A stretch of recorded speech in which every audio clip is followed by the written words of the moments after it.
¿Cómo están? Bienvenidos, buenas noches, gracias por acompañarnos. Día feriado, pero de todas formas tenemos nuestro informante, día de censo, pero donde también nos vamos a preocupar de otros temas que han marcado la última semana. El mundo está mirando con mucha preocupación la escalada bélica, por ejemplo, de Estados Unidos. Estamos a puertas de una nueva guerra. ¿Cuánto deberíamos preocuparnos realmente? Se lo vamos a preguntar a nuestros invitados más adelante. Se ha instalado con fuerza el debate respecto del cáncer a partir de contradictorias y también controvertidas opiniones médicas sobre su origen y cómo tratarlo. Nos vamos a hacer cargo también de ese tema. Pero vamos a comenzar con el nuevo round que se ha originado en torno al, podríamos decir, más emblemático de los proyectos de ley del actual gobierno. Así comenzamos. Nos comprometimos a enviar un proyecto de ley en ese sentido durante el segundo semestre de este año con el objetivo de que el CAE dejara de operar a fines del 2018. Vamos a darle viabilidad al curso de esta reforma, pero asumiendo que hay un compromiso explícito que ha quedado por escrito respecto a las fórmulas que en esta ley se plasmen para terminar con el crédito con aval del Estado para fines del 2018. Hemos visto saltos mortales triples olímpicos para decir por qué votaron que no y hoy día votarán que sí. La respuesta es clara, este no es un proyecto de educación superior, es un proyecto simplemente electoral, es un proyecto de poder.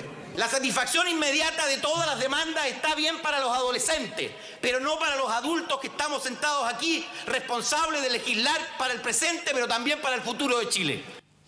El debate sobre el financiamiento a la educación superior y particularmente cómo hacerlo cuando todavía la gratuidad no alcanza el 100% y pareciera se ve muy lejana y por lo tanto qué se hace con quienes tienen que financiarla y de qué manera es lo que de alguna manera ha generado esta nueva discusión. Es el, digamos, tema, porque la reforma de la educación superior es bastante más extensa que solamente este punto, pero en el que nos queremos concentrar en estos momentos y vamos a conversar con dos de las figuras que veíamos ahí, ambos diputados, ambos censistas, además el diputado de la UDI, Jaime Belolio, gracias por estar aquí. Buenas noches, gracias. Y la diputada del Partido Comunista, Camila Vallejo, gracias por estar aquí. Muchas gracias. Gracias por venir, además en día en que estuvieron censando, yo sé hasta tarde, parece que tú hasta más tarde que tú. Sí, me tocó suerte quizá de que contestaron un poquito más rápido las preguntas. Yo censé 20 casas en la población, en una población en Buin, que es bien histórica, y la verdad que nos trataron súper bien. Me dieron tecito, quequito, me invitaron a almorzar. 3 kilos al tiro. Sí, más o menos, pero además hay cuestiones que son bien divertidas. Cuando uno le pregunta a las personas quién es el jefe de hogar, empieza una discusión que es bastante graciosa. Entonces yo decía, mira, una cosa es quien trae las lucas y otra cosa es quien manda. Ustedes se ponen de acuerdo. Entonces ahí se reían, se relajaban un poco y ya finalmente terminábamos haciendo la encuesta. Una pregunta que es bien curiosa es saber quién es jefe de hogar. Ahora, entiendo que parece que mientras tú censabas, a ti te censaban y te hacían estas preguntas.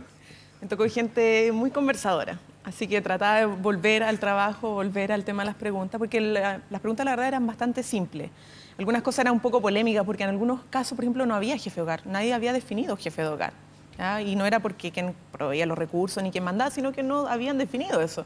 Pero tenían que en algún momento ponerse de acuerdo, pues ya, ¿quién es el jefe de hogar? Por último, para que la persona que se autodefina en este momento como jefe de hogar, tengo que ponerlo. Pero sí fue entretenido, además que fue muy bonito que habían muchos censistas jóvenes. Yo vi lleno de censistas voluntarios jóvenes. ¿Te tocó a ti en el límite de la Florida con Monte Alto, no? Sí. San José de la Estrella. San José de la Estrella, perfecto. Sí. Oye, y la última cosa que a mí me tocó en la Villa Manuel Plaza, que es una villa, como te decía, bien histórica, y son una mezcla entre inmigrantes, entonces me tocó con un haitiano, y yo no hablo francés ni menos creolés, pero sí, él le costaba contestar algunas preguntas. Entonces yo en algún minuto le dije, mire, háblame en francés, yo trato de entender lo que estamos contestando acá. Y otra de las preguntas que es difícil, sobre todo para mujeres, es cuando te dicen cuántos hijos o hijas vivos nacidos tuvo. Y a continuación la pregunta que sigue es ¿cuántos siguen vivos?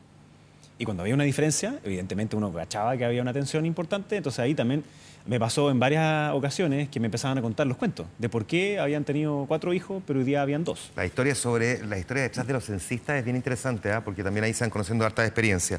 Vamos a hablar ahora de educación y hablamos de financiamiento de la educación. La primera pregunta, parto contigo, Camila. Te abstuviste en la Comisión de Educación, votaste a favor finalmente en la sala cuando había que determinar si se daba curso o no a la tramitación del proyecto, en el fondo la idea de legislar. ¿Por qué abstención primero y luego votación a favor? La abstención la definimos, en principio iba a ser rechazo. Luego logramos acordar algunos puntos con el Ejecutivo para poder aprobar. Sin embargo, uno de esos puntos no se cumplió con exactitud y la precisión que se estaba solicitando y que se estaba acordando, que era respecto al CAE. Y por lo tanto, la abstención fue para abrir un espacio de conversación con el Ejecutivo, y de hecho se dio ese espacio, y poder de alguna manera concordar un texto que pudiera precisar el compromiso que tanto en un proyecto de ley aparte como en el proyecto de ley de marco regulatorio, el que está en discusión, se garantizara la extinción del CAE del 2018. Eso fue, en el fondo, el cambio de votación tuvo que ver con abrir un espacio. Nosotros nunca dijimos que íbamos a poner en el baúl de los recuerdos la reforma, que no iba a ser por el Partido Comunista que esto se cayera o se cerrara la posibilidad de tener una reforma a la educación superior este año. Pero sabiendo entonces que después de la comisión venía la votación en sala, nosotros quisimos aprovechar ese espacio para poder restablecer la conversación con el Ejecutivo y precisar un compromiso más que no era para solo con el Partido Comunista, sino que era para con el conjunto de los parlamentarios de la nueva mayoría, y era un compromiso de programa. El CAE, crédito con aval del Estado, que tiene una tasa, digamos, del 2,5, para ponerlo así en números redondos, ¿no? El gobierno se allana, acepta finalmente el buscar un mecanismo alternativo en el que saca a los bancos en la práctica, porque ya no sería un crédito con aval del Estado, sino que un crédito entregado directamente desde el Estado, un proyecto que se compromete a enviar en el segundo semestre de este año. En esencia, ¿no sería finalmente la misma idea que en la práctica había presentado el gobierno de Sebastián Piñera, que se rechazó en este gobierno? No necesariamente. ¿Sabes por qué? Primero porque la propuesta de Piñera, y que básicamente dejar al Beyer, no fue una propuesta del presidente, sino que lo que traía del Centro de Estudios Públicos el ministro, claro, era su idea que la venía arrastrando, y le doy los créditos a él, tenía que ver con un sistema de financiamiento estudiantil sin miras a la gratuidad, sin miras a un marco regulatorio del sistema de educación superior. Era simplemente un sistema, más bien, una agencia que administraba un sistema de becas y créditos, particularmente para los primeros quintiles, que era básicamente los primeros 4 deciles de ingreso, y luego un sistema especie diferenciado cubriendo brechas, pero era un sistema crediticio y de beca sin regulación de aranceles, ¿ya? Y sin poner fin al lucro. Entonces, obviamente, en ese entonces, yo no sé por qué en el Parlamento, qué pasó exactamente en el Parlamento, porque no éramos parlamentarios, pero desde la CONFECH, el análisis que se hizo es que era un problema de que no contaba con marco regulatorio, seguía manteniendo la lógica del lucro en las instituciones de educación superior, y seguía manteniendo la política de financiamiento en base a becas y créditos. Ahora, además, ojo, y aquí hay un tema que es importante señalar, porque se dice por la prensa crédito fiscal, pero el compromiso no habla necesariamente de un crédito. De hecho, el debate hoy día incorpora otros elementos en discusión que en ese entonces no estaban sobre la mesa, y por eso uno no se puede solo cerrar a una propuesta de crédito fiscal, que es la idea, por ejemplo, de los impuestos a los egresados, que es mucho más solidaria y más redistributiva que un crédito fiscal. O sea, una persona que egresa, por ejemplo, ganando 400.000 pesos, el crédito fiscal le cobraría un 5%. Contingente al ingreso, significa pagar 20.000 pesos. ¿Ya? Por lo tanto, se reduce su remuneración por ese pago. Una lógica de impuesto es que, en el fondo, no sé, los de 800, 900, 1 millón de pesos paguen de acuerdo a su ingreso, y con ese financiamiento va solidariamente a los créditos o a los financiamientos de los otros que no tienen gratuidad en la transición. Gratuidad, que es el tema del que te quiero preguntar también, Jaime. Me gustaría saber cómo evalúas tú la gratuidad al día de hoy, desde el punto de vista de la cantidad de estudiantes que efectivamente pueden acceder a la educación superior, primero, gracias a la gratuidad. Déjame hacerme cargo de algunas cuestiones. Primero, es curioso que ahora las propuestas sean de los ministros y no de los presidentes. Y yo sé lo que pasó con la propuesta del CAE de Piñera. Venía con la firma de Sebastián Piñera. Ese es el problema.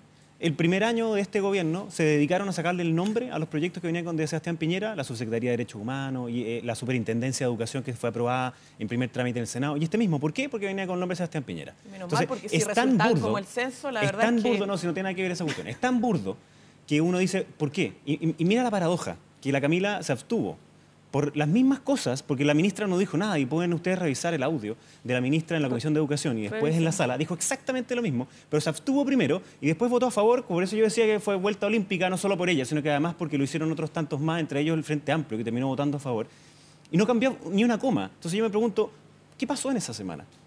¿Cuántos más gestos le hicieron al Partido Comunista de manera que votara a favor y al Frente Amplio de manera que votara a favor? ¿Y cuándo van a levantar la vista y no gobernar para la nueva mayoría, sino que gobernar para el resto de los chilenos? Entonces, si hoy día nosotros nos ponemos a discutir, mire, queremos eliminar el CAE para que no estén los bancos y que sea contingente el ingreso, pues bien, saquen el nombre de Sebastián Piñera si les molesta tanto, pónganle Michelle Bachelet y lo aprobamos mañana. Ya, solamente para precisar, ¿eres partidario de eliminar el CAE? Yo soy partidario de que tengamos un nuevo sistema de crédito que sea contingente el ingreso. Para mí la máxima es la siguiente, que nunca ningún joven se queda fuera de la institución de educación superior, CFT, IP y universidades, por plata. Nunca. ¿Qué significa para mí en concreto eso? Mantener el 50% de gratuidad, inclusive avanzar al 60%, pero no con la fórmula del actual gobierno, que hace elegir entre que las universidades sean gratis o sean buenas. Por algo el rector de la Universidad de Hugo Portales, de Alberto Hurtado, de la Católica han dicho que no pueden seguir en la misma fórmula porque se basa en el control total de parte de, en este caso, la Subsecretaría de Educación Superior, de decidir cómo son los aranceles, cuál es la prueba para entrar, cuántas carreras van a poder financiar, en estricto rigor, ahora Jaime, en estricto rigor, lo que han planteado los rectores no es eso. Lo que han dicho es que ellos están yendo a pérdida. Sí, y que no pueden pasar al 60% déficit, con la misma fórmula actual. Que con la misma fórmula actual pasar al 60%, es decir, aumentar un decil más el próximo año significaría para ellos entonces, no poder mantenerse. Yo lo que te digo es que o al menos evaluarlo. Yo estoy disponible para que nosotros avancemos al 60% de gratuidad. Pero no con la fórmula actual, porque es una fórmula fracasada que hace elegir a las instituciones entre gratuidad y calidad. Ya, y para el resto de los estudiantes, a mí me parece que es justo que uno priorice en aquellos que realmente es necesario. Pero lo que es fantástico, digamos, que algunos dicen, mire, ¿saben qué? Nosotros queremos dar gratuidad universal. ¿Y por qué lo dicen así? Primero porque fue un gran engaño de la campaña de Michelle Bachelet. En la página 20 de su famoso programa, que algunos decían que eran Biblia y otros decían que no leyeron. Ahí, en el párrafo 6º, dice derechamente que iba a haber 80% de gratuidad a los 4 años, o sea, terminado este gobierno, y a los 6 años, 100%. Y yo me pregunto hoy día, ¿qué parlamentario de la nueva mayoría es capaz de decirnos en cuántos años se va a cumplir con estos famosos gatillos? Y la pregunta es, ¿no tiene la más mínima idea? Porque, sí, por supuesto. Déjame terminar la idea, porque el ministro de Hacienda dijo que no tenía idea, y nuestros cálculos son en 50 años. Entonces, les mintieron a todos los chilenos en campaña. ¿Camila? Oye, mira, yo creo que no se trata del nombre Piñera, la ley o no. O sea, esto tiene que ver con las ideas de fondo, las que están detrás de los proyectos de ley. No si se llama Beyer, Piñera, Van Rieselberghe, Belolio, Bachelet, no. Tiene que ver con el trasfondo. Y aquí hay un problema justamente de fondo del sistema. Entonces, uno no puede simplemente abordar que la beca es más alta aquí o es más allá o justo agarra el primero o segundo decil y el tercero no. No tiene que ver con ese tecnicismo, tiene que ver con el problema del sistema desregulado que requiere un marco regulatorio fuerte, una institucionalidad que fiscalice y ponga ciertos controles al libertinaje que existe hoy día en la educación superior. ¿Hay fiscalización? Y por lo tanto, superintendencia con reales atribuciones, una agencia de acreditación con nuevos requisitos de acreditación y parámetros de medición de calidad. Más que no nos guste, ¿se requiere eso? Sí. Y se requiere porque así se compromete un mecanismo para alcanzar la gratuidad universal y yo no estoy de acuerdo con el mecanismo, eso lo hemos dicho, además en eso quizá podemos compartir, aunque Belolio no esté de acuerdo con la gratuidad. Hay una crítica al mecanismo. Eso no es lo que yo dije. No, porque no creen en la decir que estaba de acuerdo en la gratuidad por los estudiantes más vulnerables. En la universalidad de la gratuidad. Bueno, ya, la gratuidad universal, que es lo que se propone el programa de gobierno. Claro, en 6 años, no perdón, 50. Pero estoy hablando del mecanismo para alcanzar esa gratuidad. Es muy criticable porque tiene que ver con el gatillo del PIB tendencial en la medida que se crezca. Sí, como, claro, la carga tributaria, ¿Qué se hace? Mientras todavía no le llega la gratuidad al sexto, séptimo, octavo, noveno decil, décimo decil. ¿Ya? Entonces, tú no puedes someter en ese tránsito a los jóvenes a una política de endeudamiento con condiciones tan leoninas, ¿ya? Y tan terribles y termina siendo trágicas para los estudiantes. Se requiere un mecanismo distinto. Entonces, quienes no tendrían gratuidad tendrían que seguir endeudándose para poder acceder a la educación en la mayoría de los casos. La idea entonces es que eso no pase, porque hoy día lo que desembolsa el Estado es mucha plata por concepto de crédito con aval del Estado, casi igual o más que lo que se desembolsa en gratuidad. Por lo tanto... Que tú dices, perdona Jaime, perdona Camila, tú dices que eso no es así. Tú dices que si el gobierno traspasara lo que hoy día tiene que desembolsar como aval a los bancos, hoy día, o la plata que tiene que utilizar, tú dices que en estricto rigor no alcanzaría para llegar a la gratuidad o aumentar al octavo decil. Lo primero es que la plata no es infinita, entonces por tanto uno tiene que priorizar. Y hoy día el proyecto del gobierno lo que hace, y no sé cómo los progresistas dicen que están a favor, gasta la misma cantidad de plata en darle gratuidad al 80% de menos recursos, la misma, que al 20% de más recursos. Entonces uno dice, ¿pero cómo? O sea, te sale lo mismo financiar el 80% que el 20%. Y algunos dicen, no, vamos, y súper progresivo. Y después te dicen, no, es gratuidad con impuestos. Chuta, ya no es gratuidad. ¿Qué es lo que propuso Piñera? Piñera dijo, mire, nosotros vamos a dar beca hasta el 70% y hoy día mantengamos la gratuidad como está, lleguemos al 60%. Para el resto de los estudiantes, ¿cuál es la propuesta de Piñera que en su momento hizo? Dijo, mire, vamos a tener un crédito que tiene un copago máximo, 10% de tu sueldo si tienes un sueldo alto. Si tienes un sueldo medio, es un 5%. Y si tienes un sueldo bajo, es 0%. Oye, entonces yo me pregunto, ¿cómo no puede ser progresivo eso? Yo entiendo, perdón, que Jaime esté haciendo campaña Piñera en este momento. No estoy haciendo campaña Piñera, estoy diciendo un proyecto que se presentó de hablar del fondo, en junio del 2012 mira, y que ustedes rechazaban, pero que tú cambiaste tu voto por aprobar ese proyecto. votaste en contra el año pasado un proyecto de acuerdo para eliminar el CAE y buscar un mecanismo de reemplazo. No querían reemplazo. dejar nada a cambio. No. Mira, es tan burdo, Camila, la posición de decir, mire, ¿sabe qué? Eliminemos el CAE Bueno, ¿puedo y después no terminar? aprobemos el cambio del CAE para que entonces el gobierno esté forzado a dar gratuidad. Jaime, el Hasta el proyecto segundo piso de es que el acuerdo gobierno está- entendió eso. Déjame Pero cálmate, el proyecto de No, si estoy acuerdo súper calmado, está no te preocupes. disponible en la Cámara de Diputados en la página. Yo lo publiqué, están las votaciones. O el Y proyecto ahí está en el aparece en Senado, contra. el otro. Y el proyecto de acuerdo señala explícitamente que se busque un mecanismo de reemplazo al crédito con aval del ¿Cuál es Estado. ese mecanismo de y la reemplazo? eliminación. Es un proyecto de acuerdo que No, no, pida a la está presidenta bien. que busque Pero un Camila, mecanismo de reemplazo. ¿cuál es el reemplazo? Ahora, en el Entonces, ¿Cuántos a lo años se que produce la gratuidad? pero para terminar, Sí, termina. para poder terminar, la idea es que aquí hay un concepto fundamental de derecho universal, gratuidad. Esto no significa que los más ricos no paguen. Para eso hay mecanismos impositivos para que los más ricos de este país paguen más. Y por lo tanto esto no se basa simplemente en que el décimo decil es más rico, sino que cómo tú distribuyes la carga impositiva en el país para poder financiar derechos sociales fundamentales. ¿Y por qué lo planteo así? Porque siempre los que quieren el statu quo dicen, pero ¿por qué vamos a gastar ahí y no gastamos en adulto mayor, en infancia, en personas en situación de discapacidad? Bueno, por cierto, invertir o gastar en un área no significa dejar de la otra. ¿Cómo no? Entonces, no, porque tú infinita la plata. perfectamente puedes plantear, no, tú perfectamente puedes decir, bueno, ¿dónde está la riqueza en nuestro país de verdad? ¿En las grandes empresas? Sí. ¿Por qué la derecha se opone a la reforma tributaria? Porque La no aprobamos, le Camila. gusta cargar impuestos a las grandes empresas. ¿Por qué la derecha se opone a la ley del royalty? ¿Por qué la derecha se La aprobamos, opone Camila, también. ¿por qué la derecha se opone a poder sacar los recursos respecto a lo que es la ley reservada del cobre? También aprobamos esa ley, Camila. No se han aprobado, ninguna de Mira, esas leyes se han Juan modificado. Manuel, si lo que pasa es que yo creo que lo que está en Entonces, disputa hoy día no hay un solamente la tema de gratuidad en términos de distribución acceso. de la riqueza más allá Ya. del tema específico de los Jaime. estudiantes que tienen más Sí, mira, ingresos, lo que pasa sino es que de la lo que riqueza están- del país. Lo que está en disposición acá, lo que está en discusión es un modelo también que es de sociedad. Entonces eso está claro. O sea, es que es el fondo de la, Por de la supuesto, discusión, pero por cierto. algunos suponen de que la plata es infinita, entonces que uno puede poner toda la plata en un lado, toda la plata en otro lado y toda la plata en el otro. Pero lo que está diciendo, perdón, lo que está diciendo Camila es otra cosa. Lo No, que está porque diciendo como Camila ya es estamos- que como la plata no es infinita, se puede obtener, por ejemplo, en las grandes empresas. Bueno, si ya tuvimos una reforma tributaria de este gobierno que dijo que iba a recaudar 8.000, que no es Gracias a eso se verdad, avanzó. y esos 8.000 era para financiar la gratuidad que hoy día nos engañaron que no era como tal. Entonces, ¿por qué uno tiene que creerles hoy día para decir, no, si mire, sabe que sí vamos a hacer eso? Además hay una cuestión de que es de justicia. Cuando uno tiene un presupuesto limitado, tiene que invertir en aquello que es más justo. Todos en el mundo te dicen que lo más justo es invertir en educación inicial. Este gobierno dice lo mismo, se lava la boca diciendo eso, pero si uno ve sus propuestas, va a terminar invirtiendo el doble en educación superior que en educación inicial.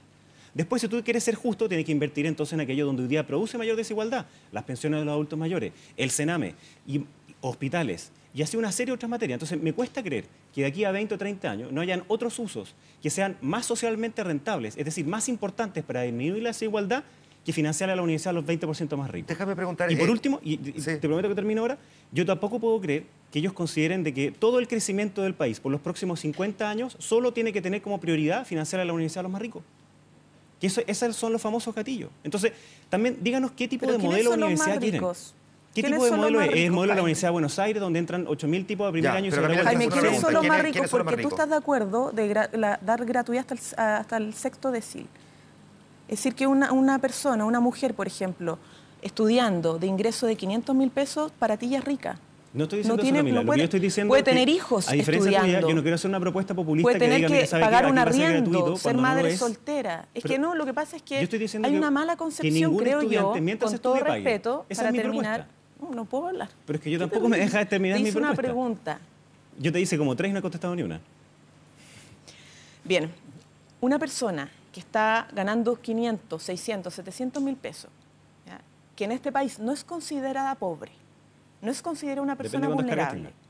Sin embargo, en este país, con este sistema, la verdad es que para esa persona es un tormento financiar su estudio superior y se no tiene un apoyo real. De acuerdo. Déjame, ¿Ya? pero Entonces, es que estamos de acuerdo. me queda Y pendiente si una, no- parte, una parte de la pregunta que te estaba Perdón, haciendo. pero es que Camila, es que hablamos plantear, de, perdona, es que plantear, de dónde sacar los plantear un recursos. mecanismo alternativo al CAE, no de alguna manera, más allá de que sea transitorio, no termina por de alguna manera capitular al hecho de que efectivamente, como lo han planteado muchos economistas, la gratuidad al 100% no se va a alcanzar en Chile sino hasta dentro de 50, 60, 70 Pero es años. que aunque se alcance en 10 años, aunque se alcance en 5 años, pero tú tienes que darle una posibilidad de financiamiento a los que mientras no están en gratuidad, cuyas carreras duran 5 años, Nosotros lo propusimos. un mecanismo distinto.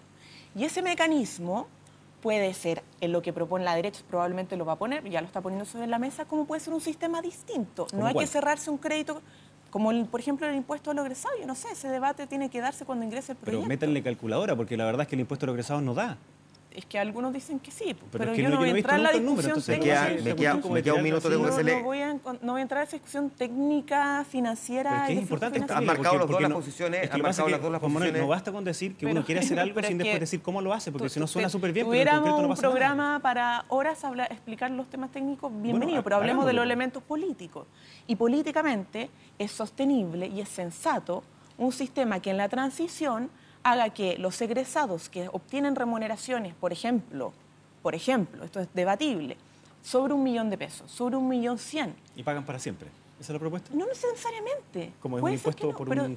Es que no estoy hablando de principios. Bueno, pero es que los principios se bajan a cuestiones concretas, Camila. No son principios aéreos que uno agarra como una nube y desaparece. Esto es una discusión democrática. Ningún proyecto de ley viene zanjado. Tiene que presentarse y tiene que someterse al debate pero Camila, público como tú y yo sabemos, y al debate parlamentario. Y por lo tanto, podemos discutir si es que eso dura toda la vida o es extinguible. Jaime, ¿qué es lo que más te gusta de este proyecto? Mira, yo la verdad que creo que es un súper mal proyecto. ¿Pero hay algo que te guste? De las pocas cosas que yo creo que son razonables es que entre el cambio de lo que propusieron hoy día y lo que propusieron hace 10 meses atrás y lo que cambiaron, es que esta comisión de acreditación es más fuerte y es independiente. O sea, antes había una cuestión que era completamente absurda, donde la presidenta nombraba a todos los miembros de ese comité. Entonces, es como la fórmula ecuatoriana, en donde el poder político decide a través de la buena onda que le tenga con uno y otro rector, si la cierra, si le da más plata. Entonces, yo no quiero ese tipo de cuestiones. Yo quiero que de verdad aquí haya que haya una diversidad de proyectos educativos. Y aquí hay una cuestión que es súper de fondo.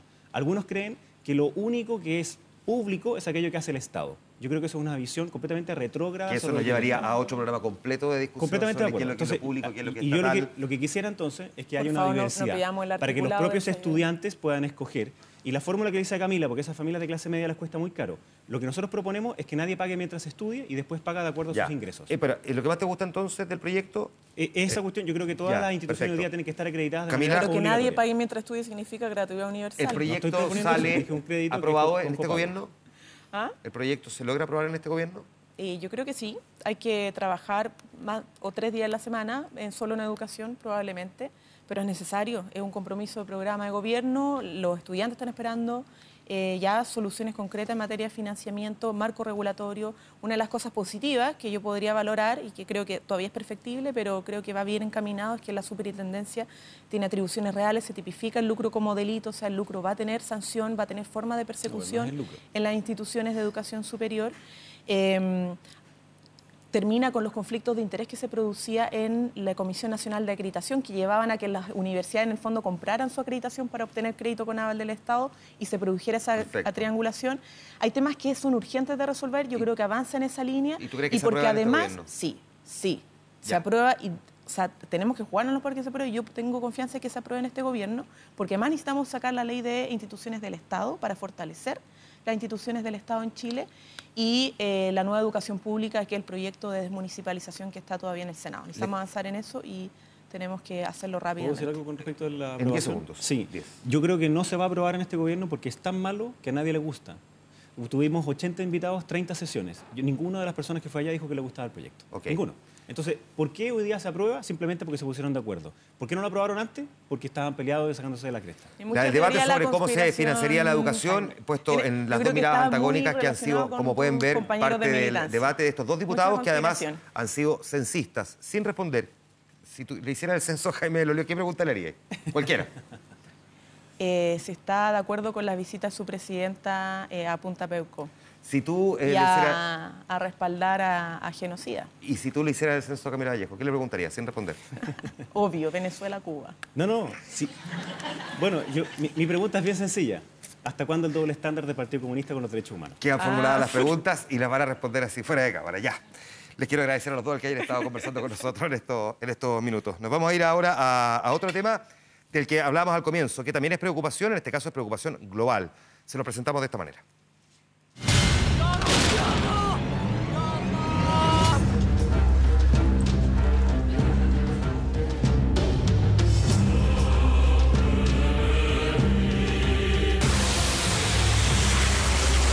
Tonight I order a targeted military strike on the airfield in Syria from where the chemical attack.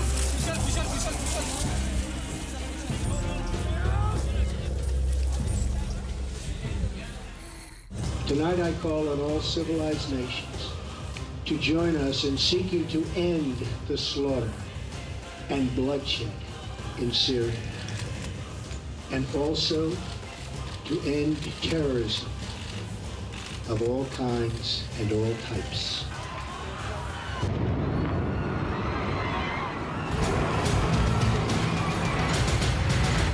El video difundido por el Pentágono del momento en que la bomba GBU-43 impacta en Afganistán. Esta fue el arma adecuada contra el objetivo correcto.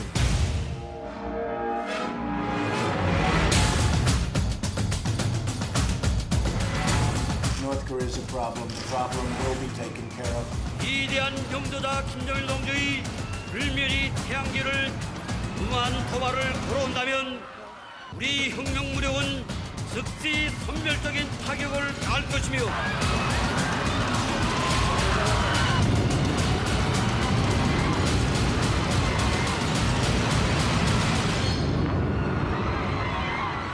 En 2 semanas, el presidente de Estados Unidos, Donald Trump, atacó Siria, bombardeó Afganistán y desplazó una embarcación nuclear con 6.000 soldados, dijo, rumbo a Corea del Norte. Este último país amenazó con un ataque termonuclear incluso.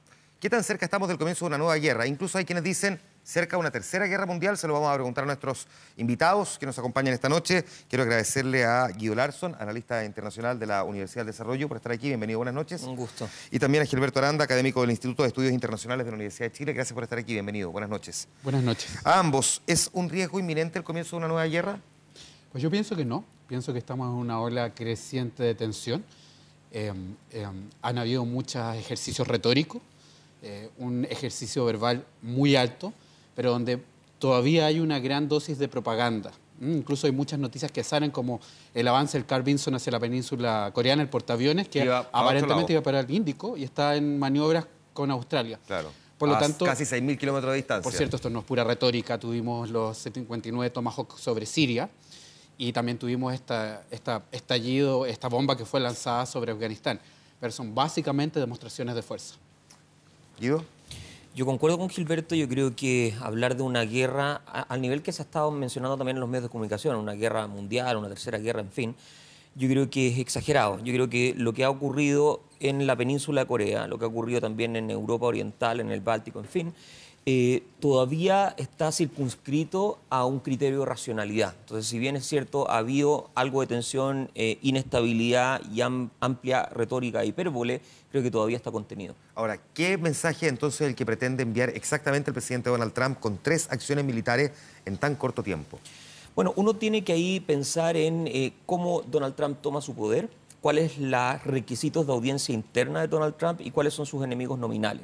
Desde el punto de vista de la toma de poder, Donald Trump hoy día se encuentra en un declive pronunciado. En general, la literatura demuestra, digamos, que hay amplia correlación entre acciones externas y el efecto que eso tiene en su interior. Eventualmente uno puede plantear la hipótesis de que lo que ha estado haciendo Donald Trump tiene que ver con calmar un poco las aguas en su interior. Desde otro punto de vista, uno podría decir, bueno, Trump tiene ciertas relaciones ambiguas con Rusia, se encontraba negociando con China y tiene un problema en Medio Oriente. Eventualmente todas estas señales de fuerza intentan proyectar algo distinto que el supuesto objetivo estratégico que hay en Medio Oriente y que es el término desde el punto de vista norteamericano de ISIS. Ahora, uno podría decir, ok, el presidente Donald Trump efectivamente no tiene los niveles de popularidad que le gustaría, que puede utilizar efectivamente recursos como estos para, digamos, o distraer la atención o para aunar criterios políticos detrás suyo, pero la comunidad internacional en algún momento podría decir, perdón, pero ¿hasta qué punto llegamos? Lo de Siria probablemente es más atendible, visto que Siria había atacado a su propia población con gasarín, y esta fue una respuesta a eso.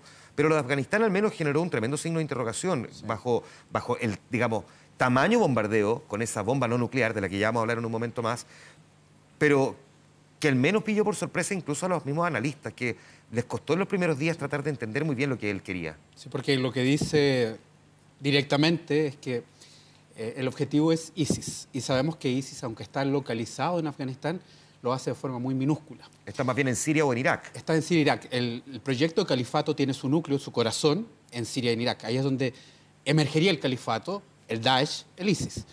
Sin embargo, yo pienso que hay otros dos contenidos y objetivos claros. Yo creo que hay un mensaje en esto.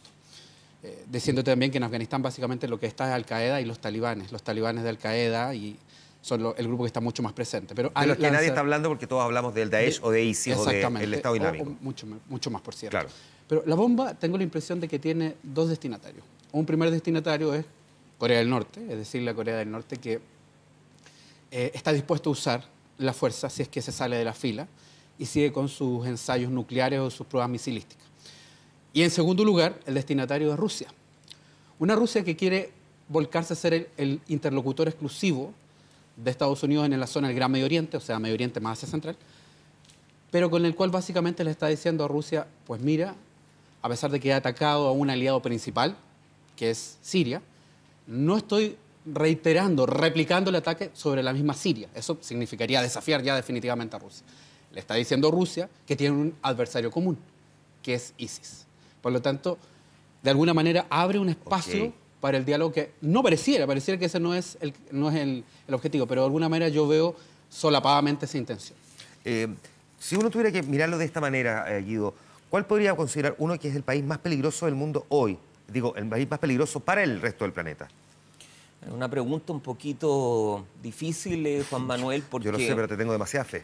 Porque la verdad es que hablar en términos binarios en el ámbito internacional, donde allá están los buenos y acá están los malos, me parece que es incorrecto. No estoy pensando en eso, estoy pensando más bien qué país ante un grado de presión podría finalmente terminar siendo el que librara, digamos, la primera gran batalla. A ver, ¿no? Yo creo que la pregunta apunta fundamentalmente a que yo diga Corea del Norte. No estoy pensando en Corea del Norte. Pero déjame estoy pensando más bien en Rusia. Ya, déjame decir dos cosas al respecto, breves.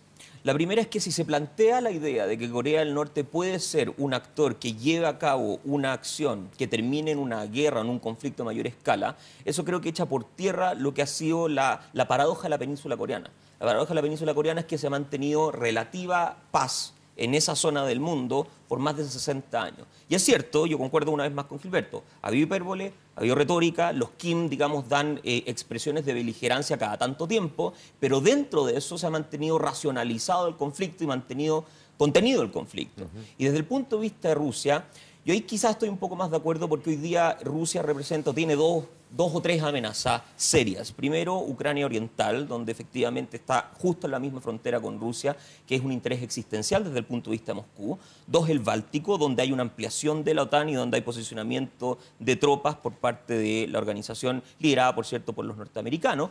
Y en tercer lugar, no es menor, digamos, lo que está ocurriendo en Siria. Entonces, cuando uno finalmente contempla estos tres actores y trata de proyectar, bueno, posiblemente los rusos tienen mucha experiencia, pero ahí creo yo que podría haber algún grado de riesgo mayor. Déjame volver entonces a un punto a propósito de lo que mencionaba recién de Corea del Norte. Es cierto que efectivamente la península coreana, Corea del Norte, Corea del Sur, se ha mantenido esa relativa tranquilidad, ¿no? O paz a pesar de estas bravuconadas o, digamos, ejemplos de capacidad armamentística. Pero al mismo tiempo son armamentos que funcionen más o menos, no funcionen los misiles. Sabemos que Corea del Norte ha hecho pruebas nucleares. ¿Cómo llegó Corea del Norte, siendo un país que está tan aislado por la comunidad internacional, al mismo tiempo desarrollar una capacidad armamentística como la que tiene? Que es probablemente lo que muchos en el mundo se preguntan, los que no son evidentemente expertos en este tema. Yo, antes de eso, simplemente decir que en mi opinión, para Estados Unidos la amenaza real y efectiva es Corea del Norte. Por cierto, no es Siria, por cierto, no es Afganistán, por su grado de impredecibilidad, es definitivamente Corea del Norte. O sea, ellos efectivamente creen que para el mundo, podría provocar y ahí te voy a algo. acompañar en el mundo, la amenaza es cualquier Estado que actúe en forma unilateral al margen de los mecanismos societarios y comunitarios que existen. O sea, Estados Unidos califican eso. La amenaza puede ser en algún momento Rusia y en otro momento puede ser determinadas administraciones norteamericanas que en el pasado argumentaron, por ejemplo, que habían armas de destrucción masiva en un país y no lo había. Que fue el gobierno del presidente Bush respecto a Irak. Hijo, exacto. Por lo tanto, para mí la amenaza es cualquier país que actúa en forma unilateral al margen de los mecanismos societarios. O sea, esas dos potencias podrían hoy día ser realmente Y para la responder amenaza. la pregunta directamente, Corea del Norte efectuó 5 pruebas nucleares desde el año 2006 a la fecha. Se ha completado una década de ensayos nucleares. Presume, esto puede ser propagandístico, de tener una bomba de hidrógeno que es mucho mayor que la atómica que fue lanzada sobre Hiroshima y Nagasaki, simplemente por decirlo. Y al mismo tiempo amenazaba con que este fin de semana pasado iba a lanzar iba a ser un sexto prueba nuclear subterránea muy cerca de la frontera con China, 100 kilómetros de la frontera con China. Esto, por cierto, es lo que alarmó y puso al mundo en estado de alerta, y lo que en definitiva ha significado que se están haciendo esta serie de amenazas y conjeturas, y con la posibilidad de que haga efectivamente más adelante esta prueba. ¿Cómo obtuvo ese material? Pues yo diría básicamente un miembro del club nuclear. Se puede especular y decir mercado negro, pero yo pienso que fue un miembro del club nuclear. Sabemos que por el Tratado de no proliferación de armas nucleares existen algunos países que tienen derecho a tenerlo y otros no tenemos derecho a tener, más bien a desarrollar armas nucleares con fines bélicos. Y vaya a saber uno lo que le pasaría si se le Pero ocurriera puede haber sido, desarrollarlo, como digo, claro. algún miembro de este club nuclear o alguno de los países que han llegado a esta arma que están precisamente en la zona de Surasia, por ejemplo. O sea, es una manera elegante de decir como que Rusia, por ejemplo. No, pueden ser países también de Surasia. En Surasia hay otros Chile, países que mantienen la bomba nuclear, como Pakistán y como India. ¿Tiene la bomba de hidrógeno realmente Corea del Norte todo esto? Bueno, esto es especulación. Probablemente desde su propio punto de vista Pyongyang está tratando de señalizar que sí la tiene, aunque no la tenga.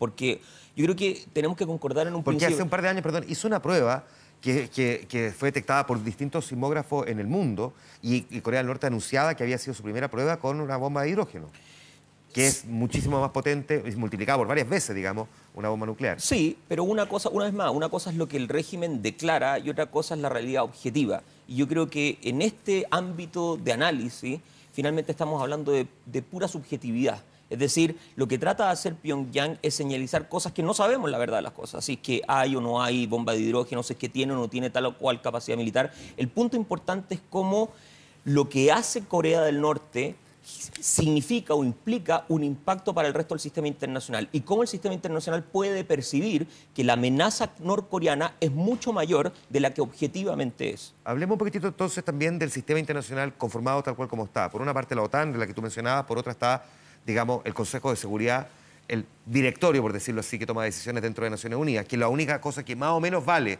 pero que al mismo tiempo pareciera que hoy día es completamente inoperante porque tiene a dos antagónicos permanentemente anulándose la toma de decisiones. Son 5 miembros, está entre ellos Estados Unidos y por otra parte Rusia.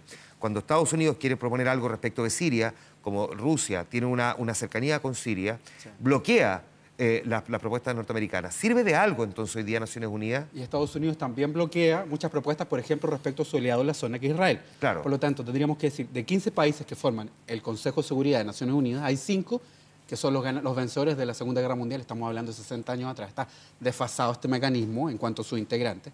5 miembros tienen poder de veto, ¿verdad? Estados Unidos, Rusia, China, Francia e Inglaterra.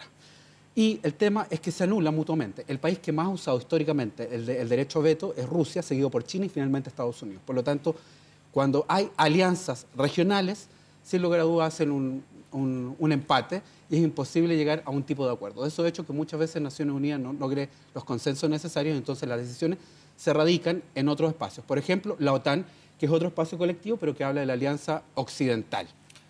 Voy a volver entonces al comienzo de esta conversación, cuando yo preguntaba por Donald Trump. Porque Donald Trump, que es tanto candidato, e incluso pareciera en los primeros días de gobierno, seguía ninguneando completamente a la Organización del Tratado del Atlántico Norte, la OTAN, señalando que Estados Unidos no tendría por qué sentir la obligación de salir a defender a algunos de sus aliados si los aliados no cumplen con los mínimos compromisos, como por ejemplo de invertir determinada porcentaje de su Producto Interno Bruto en armamento. Pero después lo vemos mucho más alineado con la OTAN. ¿Ese cambio de postura no descoloca también a la comunidad internacional? Descoloca, pero la comunidad internacional está acostumbrada a estas contradicciones que ha hecho Trump desde la campaña y cuando toma la presidencia. Trump dijo en su momento, la OTAN es una organización obsoleta. La semana pasada dijo, la OTAN no es una organización obsoleta. Entonces, estamos hablando finalmente de una persona de que dice muchas cosas y no tiene temor a contradecirse en aquello que dice. Eso creo yo que tiene que ver tal vez con alguna de las cualidades psicológicas que tiene el señor Trump, en fin. ¿O cualidades o características? Bueno, es un poquito las dos cosas, Juan Manuel. Pero me parece a mí que marca un punto que es muy central y que se ha discutido por parte de algunos analistas y que tiene que ver que es posible plantear de que haya altos grados de improvisación en la toma de decisiones políticas exterior por parte de Washington. Básicamente porque tenemos un núcleo central acompañado acompañando a Trump que dice distintas cosas. Si uno va, por ejemplo, a Siria, Nikki Haley, la embajadora de Washington con el Consejo de Seguridad de Naciones Unidas, decía, queremos deponer a al-Assad. Rex Tillerson, no sabemos si queremos deponer a al-Assad. El propio señor Trump, quizás vamos a deponer a al-Assad, pero no tenemos decidido eso. Mattis, el secretario de Defensa, miren, no creemos que tenemos que deponer a al-Assad. Entonces, ¿cuál es el objetivo estratégico que tiene Estados Unidos? Pareciera ser que hoy día hay mucha confusión por parte de quienes están tomando las decisiones y eso finalmente no clarifica, sino que todo lo contrario, opaca cualquier decisión futura que tengamos o que tenga Washington. Vuelvo a digamos, esta lógica de Estados Unidos y Rusia. Se ha cuestionado al equipo más cercano del presidente Donald Trump. De hecho, hay una investigación en curso de haber estado en contacto con el gobierno ruso, que al mismo tiempo pudo haber alentado a hackers de ese país para que intervinieran las cuentas de correo del Partido Demócrata de la candidata contraria a Donald Trump, Hillary Clinton. Ya sabemos finalmente qué fue lo que pasó, se divulgaron sus correos, en fin. Una cercanía al menos sospechosa, decían algunos. El mismo Donald Trump dijo, Vladimir Putin, presidente ruso, es mejor líder que Barack Obama. Se les veía extrañamente cercanos. ¿En qué pie queda la relación ahora después del comportamiento de estas últimas semanas del presidente Trump? Bueno, aparentemente está maltrecha, una relación que está rota. Sin embargo, yo tengo la impresión de que es necesario, y ellos saben que es necesario que lleguen a acuerdos para asegurar la viabilidad de ciertas regiones. Para Medio Oriente, sin duda, el futuro pasa por lo que diga Estados Unidos y lo que diga Rusia. Así como para la zona de Asia, donde está la península coreana, lo que diga Estados Unidos y lo que diga China, sobre todo lo que diga China, es muy importante. Por lo tanto, más allá de que están en una posición encontrada hoy por hoy, es muy probable que sepan que tienen que llegar a algún tipo de acuerdo. Yo sé que esta panorámica de hacer los contrapuntos nos huele a Guerra Fría, que es una cuestión que está anteayer, ¿no? Se acabó hace algunos años. Sin embargo, yo diría que esta neoguerra fría tiene sobre todo contenidos propagandísticos. Y además agregar que a mí me parece que muchas de las decisiones que ha tomado Trump, yo digo que Trump es impredecible y es su arma política, pero yo diría que el elemento sorpresivo que lo tiene no es de tanto impulso. El verdadero poder en la Casa Blanca o en la administración Trump, en mi opinión, es el Pentágono, es el Ministerio de Defensa. Las decisiones definitivas que se han hecho han pasado por los generales que son parte del Consejo de Seguridad Nacional. Que probablemente son los que le proponen al presidente las alternativas y él las resuelve. No es que Donald Trump en su oficina diseñó cada una de las estrategias. Ahora sí es propagandístico, la propaganda cara y peligrosa. Que han vuelto a la política tradicional, que el adversario es Rusia, pero con un estilo diferente, que es más parecido al de Bush, hijo, que es la diplomacia de cowboy. Disparar y después avisar. Vamos a hacer una pausa, vamos a seguir conversando sobre este tema a la vuelta aquí en El Informante.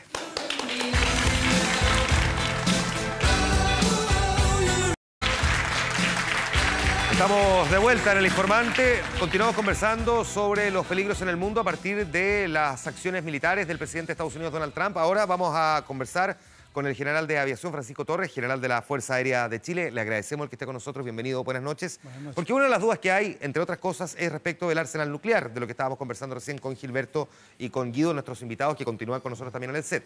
Hablemos un poquitito de las armas nucleares que hay hoy día en el mundo para ver cuál es el poderío que tienen realmente. Bueno, la verdad es que en este cuadro es interesante. Faltan aquí dos actores importantes, que es India y Francia. India, que está un poco más arriba de Pakistán, y Francia, que está más arriba ahí entre... Francia tiene como 300 y la India tiene como 100, 110. Anda más o menos por ahí. Es solamente un reflejo. Francia entiendo que fue el último país de este club nuclear que hizo pruebas además. Correcto. A mediados de los 90. Una señal importante que se mandó ahí. Ahora, estas cifras la verdad es que son bien relativas. Uno puede estudiar, buscar en diferentes literaturas y aparecen diferentes cifras. ¿Por qué? Porque aquí son números muy genéricos, porque aquí hay armas nucleares que son también de empleo táctico. También entran en la categoría de arma nuclear. ¿Qué es lo que es empleo táctico? Blancos más específicos, o sea, no blancos con una connotación estratégica, sino que más bien blancos específicos en un punto determinado y con una explosión más controlada que una de un misil crucero, por ejemplo. Porque me surge una duda, por ejemplo, uno puede decir ya, Rusia tiene 7.000 y, no sé, el Reino Unido y la Gran Bretaña tiene 215, pero estamos hablando de la cantidad de armas y no necesariamente de la potencia, porque me imagino que las armas nucleares también tienen distintos grados de potencia, ¿no? No, correcto. Hay diferentes niveles de potencia. Así, por ejemplo, la de Hiroshima y Nagasaki fueron de aproximadamente 15 y 20 kilotones respectivamente. En el caso de Corea del Norte estamos hablando, y está científicamente comprobado y por los sismos que produjeron las explosiones, estamos hablando alrededor de 7 a 8 kilotones. Casi la mitad de lo que se utiliza. Ahora, que es probablemente la típica discusión que siempre se hace. ¿Para qué queremos tantas armas si con muchas menos pueden devastar todo el planeta? ¿Cuántas armas se necesitarían para poder generar un daño del que no nos pudiéramos recuperar? Una podría ser. Dependiendo de la intensidad y dónde se lance, podría generar un daño tremendo y un daño permanente al medio ambiente. Por lo tanto, la lógica de avanzar en algún momento, ojalá, como incluso el mismo Papa ha pedido en estos días, en el desarme nuclear, en la disminución de armamento, porque esto es una exageración, sería entonces la lógica que uno debería esperar, pero que probablemente sea lejana. Le vamos a preguntar a nuestro invitado. Vamos a la siguiente parte de esta conversación, porque Norcorea, digamos, tiene armamento, no lo conocemos en detalle, pero al menos lo hemos visto en sus exhibiciones que ha hecho, correcto, de hecho la última este fin de semana. Sí, aquí esta figura es interesante porque la cohetería norcoreana, y viene incluso el que está como número uno ahí, es el misil Scud. ¿Recuerdan ustedes de la época de la guerra de Irak? Así es. Que fue el misil que lanzaba Saddam Hussein, que fue interceptado por los misiles Patriot. Estamos hablando de la primera guerra de Irak, la de los comienzos de los 90. 91. Entonces, de ahí viene toda esta tecnología misilística que es básicamente de la época de la Unión Soviética. Entonces, esto, básicamente el problema que tiene, o la limitación que tiene, es que son misiles que no son de muy alta precisión, que son básicamente combustible líquido. ¿Cuál es el problema? El combustible líquido, por un lado, tiene la ventaja de que lo dispara más alto y permite que eventualmente pueda caer más lejos. Pero tiene el problema de que el combustible líquido necesita ser cargado en el misil antes del disparo. O sea, no puede estar el misil cargado en alerta por mucho tiempo. Perfecto. Eso es una tremenda vulnerabilidad en todo este sistema de misiles. Ahora, estamos viendo, solamente por si alguien tiene alguna duda, los anillos que estamos viendo en la parte de esta gráfica lo que demuestran es los grados de alcance, ¿no?, que tendrían estos distintos misiles. Vamos mirando, no sé, vámonos hasta el cuarto misil. O sea, este es un misil que también ha desarrollado Corea del Norte. Se lo pregunto porque leyendo literatura dicen, el año pasado, por ejemplo, ciertas pruebas de misiles de Corea del Norte fallaron hasta en un 88%. Es decir, ellos prueban misiles, los tienen, pero no necesariamente les funcionan. Exactamente. Aquí es un aspecto muy importante. Una cosa es la prueba misilística y otra cosa es que ellos hayan logrado colocar, reducir una bomba nuclear para meterla en una ojiva y cargarla en un misil. Eso no ha sido comprobado efectivamente. No sabemos si tiene la capacidad, por lo tanto, no se sabe, de lanzar un misil nuclear. Algunos especialistas americanos estiman de que con el flujo, el ciclo que ha llevado Corea del Norte en el desarrollo de sus sistemas de misiles, estiman que alrededor de 5 a 7 años más podrían tener la capacidad de miniaturizar una bomba atómica y poder colocarla en una ojiva y poder posteriormente dispararla en un misil. Que ese es un tema bien interesante porque una de las cosas que se dice de Corea del Norte es que a diferencia de otros regímenes díscolos militares como el de Saddam Hussein, ellos importaban muchas cosas, pero los norcoreanos durante todas estas décadas los han desarrollado, su propia tecnología, su propio armamento. Entonces, si uno los bombardeara, son capaces de reconstruirse, a diferencia de otras naciones. Ese es un buen dato. A propósito, el número 7, que pareciera ser el que llega más lejos, ¿no? Sí, correcto, pero es otro el que yo creo que es más interesante, se lo voy a explicar después. El número 7 sí ha tenido un par de lanzamientos, la verdad es que fallido, pero tuvo un par de lanzamientos exitosos porque ese es el cohete que colocó ya 2 satélites en órbita. Por lo tanto, ha tenido un éxito en salir hacia afuera. ¿Cuál es el que le parece más interesante de esto? El número 5. El número 5, que es el Kusudan. Este que se ve chiquitito. Sí, se ve más chico, pero ese es más interesante porque después de la época de la Unión Soviética, Corea se lleva ingenieros rusos para empezar a desarrollar la tecnología misilística para ser disparado de submarinos. Las pruebas que se han visto, ese es el misil que se ha visto disparar y la gracia que tiene el disparo de un submarino, que si bien ese misil tiene un alcance de 4.000 kilómetros, son 4.000 kilómetros desde el submarino. Perfecto. Okay. Y ese es el tema.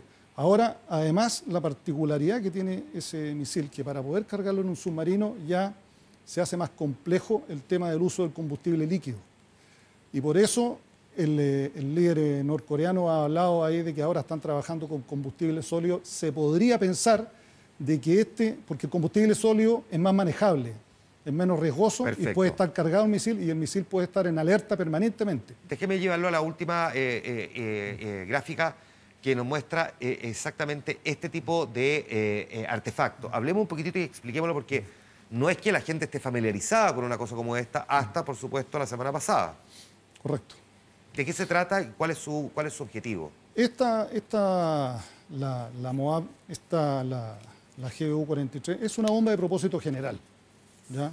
No es una bomba nuclear, no es una bomba que vaya a causar un daño irreparable al medio ambiente. Esta es una bomba de propósito general, que la particularidad que tiene, que a diferencia del normal de las bombas, que en donde aproximadamente el 40-45% de su peso es explosivo, el 85% del peso de esta bomba es solamente explosivo, y por eso es tan grande el área que cubre. Aproximadamente el área que cubre esta bomba es alrededor de 5 veces el Estadio Nacional.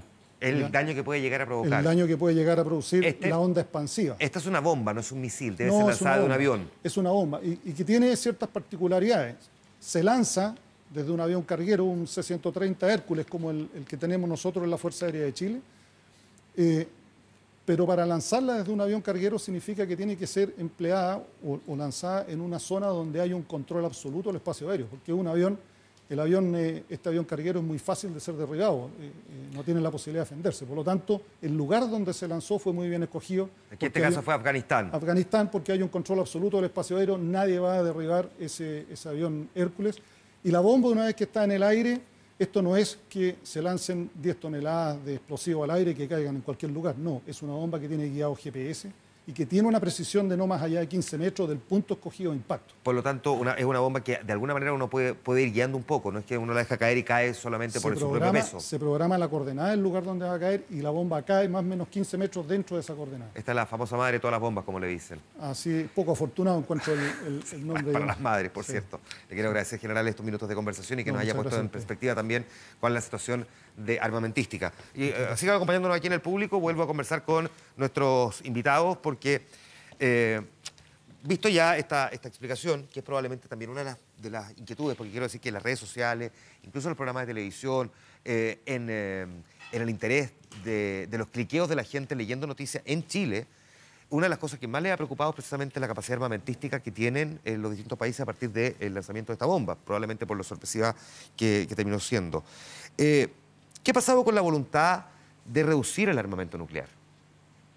Hay una serie de iniciativas mundiales al respecto. Hay que decir de que las armas de destrucción masiva no solamente son las armas nucleares, sino que además son las armas químicas y las armas biológicas.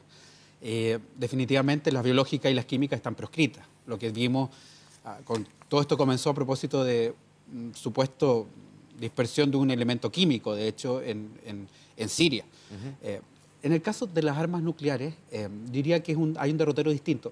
Recordemos que las químicas y las biológicas están fuera de la ley, están prohibidas desde los años. Tengo una duda con el gas cloro, ¿no? Que parece que ese todavía parece que... Hay algunos elementos que todavía no tienen tal vez esa absoluta prohibición, pero en general digamos que están prohibidas de los años 90 y una serie de otros protocolos.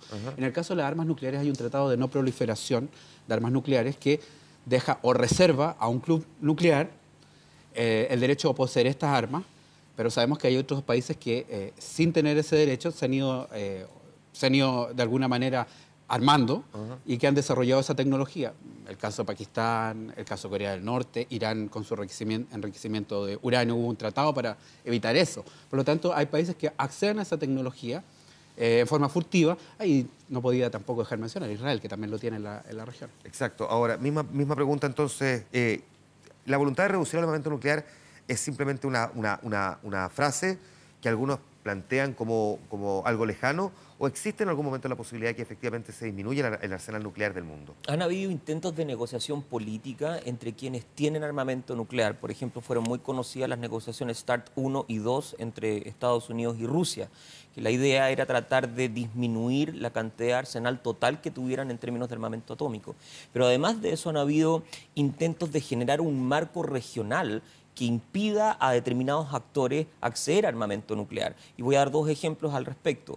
Uno, que es una propuesta, de hecho, que nació de ciertos sectores liberales de los propios Estados Unidos, que intenta generar en Medio Oriente una zona libre de armamento atómico. Pero el problema con eso, como bien decía Gilberto, es que Israel tiene armamento atómico y Israel, nosotros sabemos, es muy cercano, digamos, en términos políticos a los norteamericanos. Por lo tanto, ese tipo de acuerdos cae casi por su propio peso debido a que hay uno de los actores centrales dentro de Medio Oriente que tiene ese armamento. Algo parecido ocurrió en lo que es el norte de Asia e incluso también el sudeste asiático. Generar un marco regional de actores que no poseen armamento atómico. Pero ahí está Norcorea y está China, que naturalmente van a tratar de impedir que ellos mismos reduzcan parte de su armamento y eventualmente lo eliminen.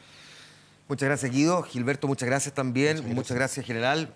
Muchas gracias por habernos puesto en perspectiva un tema que es delicado, del que uno no conoce tanto, pero que en el fondo está obligado, digamos, a aprender por la explicación y también por las opiniones frente a una situación como la que estamos viendo en estos momentos. Muchísimas gracias por haber estado en este programa. Gracias. Vamos a continuar adelante con otro tema que también se ha instalado con mucha fuerza en Chile y en el mundo. Aquí en Chile, un doctor en un matinal diciendo que el cáncer es producto del odio. En Turín, una doctora condenada por haber dicho o haber recetado nada de medicina, sino que psicología, homeopatía y té de manzanilla a una enferma de cáncer. En Estados Unidos, una muy prestigiosa revista diciendo que el cáncer en realidad es producto del azar. Está puesto sobre la mesa una enfermedad que tiene tratamiento, pero que no tiene cura, y que ha generado un debate sobre cómo debe ser abordado, una cuestión que nosotros abordamos ahora en el siguiente reportaje del periodista Rodrigo Sil. El cáncer es el resultado de una vida llena de odio. La temeraria afirmación del doctor Ricardo Soto, panelista del matinal de Canal 13, provocó controversia y desató una ola de reclamos ante el Consejo Nacional de Televisión.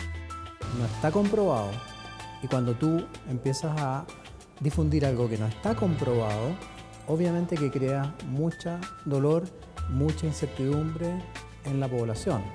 Yo creo que eso no puede, desde mi punto de vista, yo creo que eso no se puede permitir. El Colegio Médico emplazó públicamente al doctor Soto a entregar evidencia científica que respalde su teoría, y los oncólogos rechazaron de plano la polémica tesis. Una persona con cáncer sabe que tiene un riesgo de morirse, que no es muy alto pero existe, y que escuche en la televisión que un médico esté informando que el cáncer que esa persona puede tener sea producto de un odio contenido o producto de trastornos emocionales que estuvo tiempo atrás, eso le genera al paciente mucho dolor y eso es totalmente inaceptable. Hay algunos factores, sí, en algunos tipos de tumores que son bien concretos, que pueden llegar a este estímulo inicial, pero que sea una emoción, que sea un conflicto, el que produzca ese cambio en la célula y se produzca un cáncer, eso no está comprobado.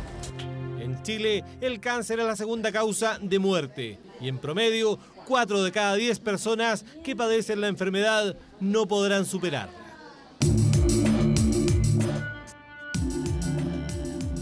¿Cree usted que el odio puede generar una enfermedad tan grave como el cáncer? La verdad no sé. No sé, y si lo dijo un doctor, a lo mejor probablemente sea así. Claro que el odio puede dar cáncer por el sistema nervioso. Sí, yo creo que sí. No creo, pero habría que evaluarlo y si el médico dice algo, debe ser por algo. Es que odiar es dañarte tú mismo en el fondo, ¿ya? Porque la gente que inclusive está enojada se enferma más, se resfría más. Para los médicos, establecer una supuesta relación entre odio y cáncer representa una carga adicional para los enfermos y sus familias.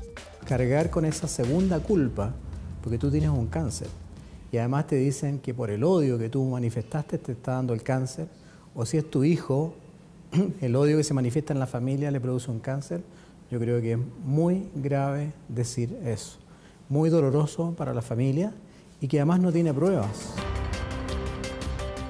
Nada de medicinas para curar el cáncer, es suficiente la psicología y la homeopatía. Era el lema de Germana Durando, la doctora que en Italia fue condenada a 2 años y medio de cárcel por el delito de homicidio culposo contra una paciente. Durante 9 años la sometió a un tratamiento en base a psicología y manzanilla. Es muy grave, porque la medicina, digamos, de este tipo que practicaba esta doctora, se llama medicina complementaria. O sea, es complementaria a los tratamientos tradicionales. Pero tú no puedes abandonar el tratamiento tradicional. Acuérdate lo que le pasó a Steve Jobs también, que inició su tratamiento para el cáncer de hígado con terapia complementaria.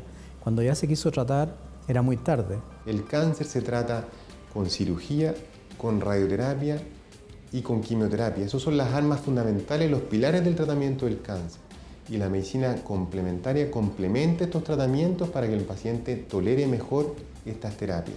Donde sí influye el estado de ánimo del paciente es durante el tratamiento, un proceso que muchas veces puede resultar largo y doloroso.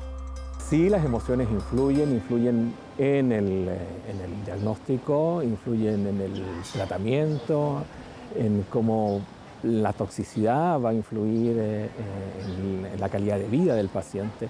El apoyo emocional de estos pacientes es sumamente importante para enfrentar su enfermedad y el apoyo emocional a la familia también.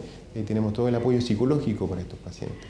Eso es fundamental y está demostrado que todo eso contribuye a un mejor éxito en las terapias de los pacientes. El doctor Ricardo Soto no respondió a la petición de entrevista para El Informante. El Colegio Médico hizo un llamado a no confundirse ante declaraciones formuladas con escaso o nulo rigor científico. Los médicos somos a veces diosificados y creo que eso está mal. Los médicos somos seres humanos como cualquiera y nos podemos equivocar. Controversia que está puesta sobre la mesa en Chile y también en el resto del mundo en el reportaje de Rodrigo Cid. Nos vamos a la pausa, volvemos de inmediato.